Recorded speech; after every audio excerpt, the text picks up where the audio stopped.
Sa isang masayang media conference para sa seryeng The Alibay, ang buong katotohanan, ibinahagi ni Sam Milby ang isang karanasang hindi niya malilimutan kasama si Kim Chiu habang nagtitaping sila sa Cebu.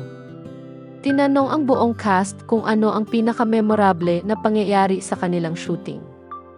Dito na tila nilaglag ni Sam si Kim, pero sa isang paraan na ikinabilib ng lahat. Ayon kay Sam, nag-shoot sila sa isang lugar na hindi gaanong maunlad. Marami sa mga residente roon ang kapos sa buhay, ngunit kapansin-pansin ang kabutihan at suporta ng mga ito sa production team. Hindi raw niya inaasahan ang nakita niyang ginawa ni Kim. Ibinunyag ni Sam na tahimik na namimigay si Kim ng tig-1,000 piso sa mga tao sa lugar. Hindi lamang isa o dalawa, kundi paulit-ulit itong ginawa ng aktres sa mga nangangailangan. Mas lalo kong na-appreciate si Kim, ani Sam.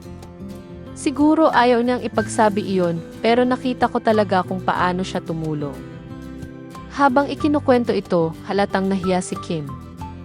Nagbiro pa si Paulo Avellino at inilahad ang palad na parang nanghihingi rin ng pera, dahilan para matawa ang lahat. Ipinaliwanag naman ni Kim ang kanyang panig.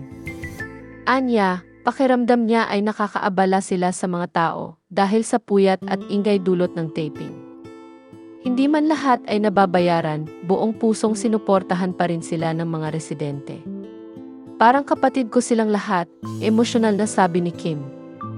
Bilang isang Bisaya, dama raw niya ang init ng pagtanggap ng mga tao, kaya nais lamang niyang magbigay bilang pasasalamat. Inamin din ni Kim na kinapos siya sa cash dahil sa pamimigay niya, kaya napilitan siyang mangutang kay Sam. Agad namang nilinaw ni Sam, pero nabayaran na niya ako, sabay tawa. Lalong humanga ang press at ang buong cast sa ipinakitang kabutihan ni Kim.